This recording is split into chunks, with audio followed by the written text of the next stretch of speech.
sallallohu alayhi vasallamga salovat va salomlarimiz bo'lsin.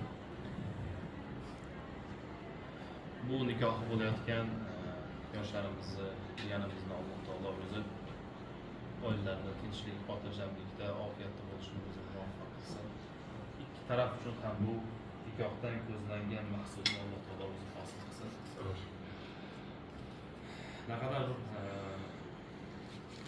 go'zal bir zamonda yashayapmiz. O'sha Alloh taologa qancha ham aytsak shuncha gap. Ne'matlarga o'rganib yashayaptiki, bizdan bo'ladigan, bandalardan bo'ladigan narsa faqat shukr keltirishlik, boriga qanoat qilishlik va hokazo. Payg'ambar alayhissalom davrlarida hammamiz bilamiz, nubuvvat, ya'ni dinni qabul qilib olganlaridan keyin uni tarqatishlik juda oson bo'lmaydi.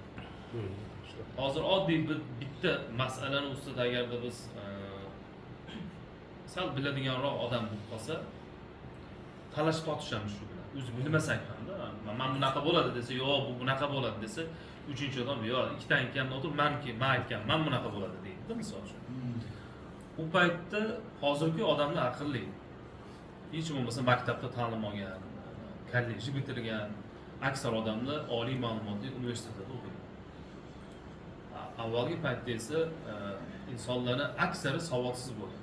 Ya'ni o'qish, yozishni bilmagan. Shu jumladan payg'ambar alayhissalom ham xuddi shunaqa bo'lgan. O'zlari fahmlari juda farosatlari joyida bo'lsa ham, hisob kitobga usta bo'lsalar ham, lekin o'qishni, yozishni bilmagan. Rivoyatlarda shunaqa deb keladi. Keyin nubuvvat kelgan paytda johiliyat davri bo'lgan, insonni shunchalik bir zalolatga botib ketgandiki, o'zi nima deb to'g'ri deb bilsa yoki ota-bobosi nima degan bo'lsa, shunga ergashishlik urfga kirib ketgan. Ya'ni bizda ham xuddi shu narsa bor hozir. Ba'zi bir illatlar borki, sekin-sekin aqlni yuritib, hozir odamlar o'sha narsalarni bitta yo'qotyapti. Ya'ni to'yda bo'ladigan, marosimlarda bo'ladigan illatlar bor edi. O't yoqishlik, olov atrofida aylanishlik, ya'ni zardushtiydan kirib kelgan illatlar bo'lardi. Yoki kimdir vafot etadigan bo'lsa, o'sha xonadonga kami bir oy sham yoqib qo'yiladi, o'lgan joyida. Ya'ni shu qaysi xonada o'lgan bo'lsa, vafot etgan bo'lsa, o'sha vafot etgan joyiga sham yoqib qo'yishlik yoki chirog'ini yoqib qo'yishlik.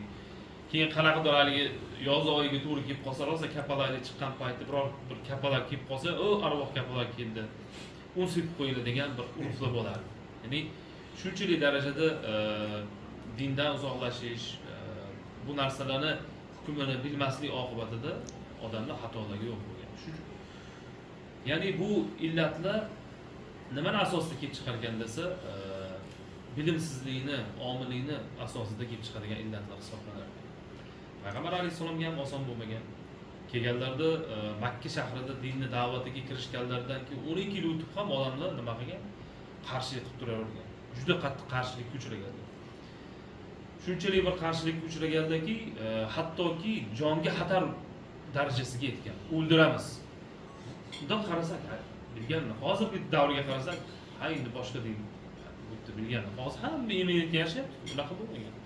Payg'ambar alayhissalom dinni olib tushganliklari, buni dinni da'vati oshkora bo'lishni boshlagandan keyin Makkadagi o'sha istiqomatda bo'lgan mushriklar azboroy qattiq qarshilik ko'rsatgan. Din agar yoyilib ketadigan bo'lsa, taqiqlar ko'paygan bo'ladi.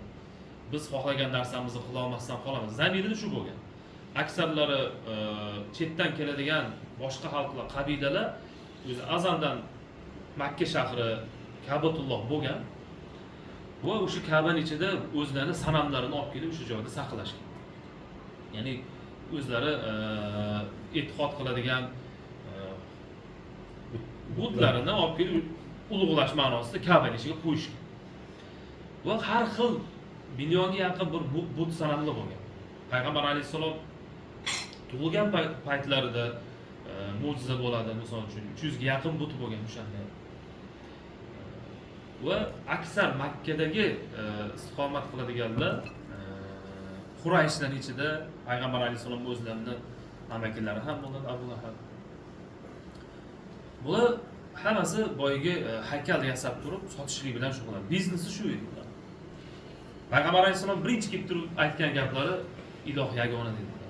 Bu sanamdagi, toshlarga, hayvonlarga va hokazolarga sig'inish yo'q dedi. Sig'inishlik yolg'iz Allohga dedi. Ana shu dinni da'vatini qilayotgan paytlarda birinchi oshkora da'vatda bir tog'ni ostida turib qo'llarini ko'tarib, "Ey Makka shahar ahli, ey Qurayshlar" deb chaqirdilar. Hamma to'plandi. To'plangan paytda uzoqdan olib keldilar. Hamma narsani gapirib. Gapirishlikdan avval aytdilarki, hamma to'plangan paytda "Mana bu tog'ni ko'ryapsizlarmi?" dedilar. "Ko'ryapmiz ey Muhammad" deyishdi. "Amin" deyishadi. Nima uchun amin desa, payg'ambar alayhissalom bizni payg'ambarimiz odamlarning o'rtasini isloh qiladigan, omonatdor, shunchalik bir ishonarli inson bo'lgan. Ishonarli degan amin degan. Kim kelisha olmasdan qolsa, ketdik, aminning oldiga boramiz, kelishtirib qo'yadi deyishadi. Kelardi, payg'ambar alayhissalom ikkitasini isloh qilib qo'yardilar. Orasini isloh qilib qo'yardi. Va hokazo shunaqa bo'ldida yig'ilishdi, "Tog'ni ko'ryapsizlarmi?" "Ha, ko'ryapmiz ey Muhammad" deyishdi. "Mana shu tog'ni orqasida yov bostirib kelyapti desam, menga ishonasizlarmi?" dedi. Boyagi butun to'plangan xalq tavosiga tushib qoldi. Rostdan ham yov bostirib kelyapti deb o'ylab qolishdi. Chunki bir necha yil oldin, ya'ni payg'ambar alayhissalom tug'ilishlaridan ozgina oldin fil voqeasi bo'lgan edi. Juda katta qo'shin bilan Abraha kelib turib, nima qilgan edi? Makkaga hujum qilganda hamma tog'ga qochgan. O'shunaqa holat bo'lmadimikin deb o'ylab, ya'ni shunchalik darajada ishonchli edilarki, payg'ambarimiz, "Ey Muhammad" deyishdi. "Agar gap qisqa qilgin, haqiqatan ham yov qarab turgan bo'lsa, biz anaqa otlarimizni, yog'larimizni olib qurollarimizni ulguraylik, ayt buni" deyishdi. "Yo'q, bu narsa aytmoqchi emasman" dedilar. "Men" dedilar, xuddi dedilar Ibrohim alayhissalom, Makkani bino qilgan Ibrohim, Ismoil alayhissalom kabi, ya'ni payg'ambarlar, Muso kabi Fir'avnga Muso yuborildi va eng xotamul anbiya, ya'ni payg'ambarlarni tugallatuvchisi, xatm qiluvchisi, eng so'nggisi, yakunlovchi sifatida Alloh taolo meni tanlab oldi.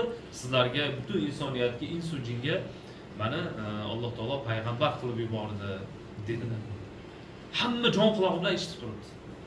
Bugundan boshlab dedilar, shuni aytaman, Alloh taolo menga yetkazishlikni buyurdi. Bu sanamdagi oliyxonaga sig'inishlik, ular jonsiz oddiy bir yog'och dedi. Buni hammalari bilishardi o'zi. Lekin boyagi ota bobolaridan qondan qonga singib kelganligi uchun buni qabul qilish qiyin edi. Hammalari eshitib turibdi, hech kim bo'lmayapti.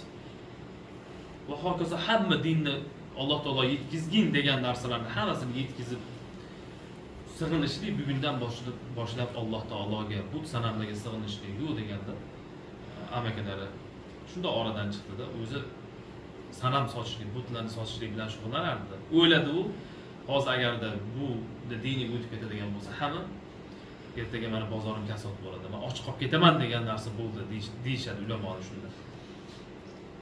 Qo'ling qurisin, tushir qo'lingni debdi-da endi payg'ambar alayhissalom. Ana shundan keyin deydi, o'sha kitobda aytishadiki, agarda o'sha gap bo'lmaganda ham, ya'ni qo'lingni tushir, qo'ling qurisin sani deb payg'ambar alayhissalom qo'llarini tushirishlikka majbur qilar ekanlar. Hamma kirib ketish mumkin edi islomga deydi. Shunchalik darajada qalblari Allohga bog'langandiki, o'sha davrada turganlar. Bitta o'rtada haligi eng kerakli paytda eng kerakli gapni yetkazganliklari qalblariga yetib borgan edi. Bitta narsa ularning uyqusini ochib yubordi. Ya'ni Alloh taolo o'sha qalblariga sakinat berib turganda, eshitib turganda ular haqiqatni anglayotgan. Chunki payg'ambar alayhissalomni singari ishonarli odam yo'q edi shu kungacha. U yolg'on gapirish mumkin emas edi. Biron marta yolg'on ishlatmagan edi. "Ey, yolg'onchisan, nima deyapsan?"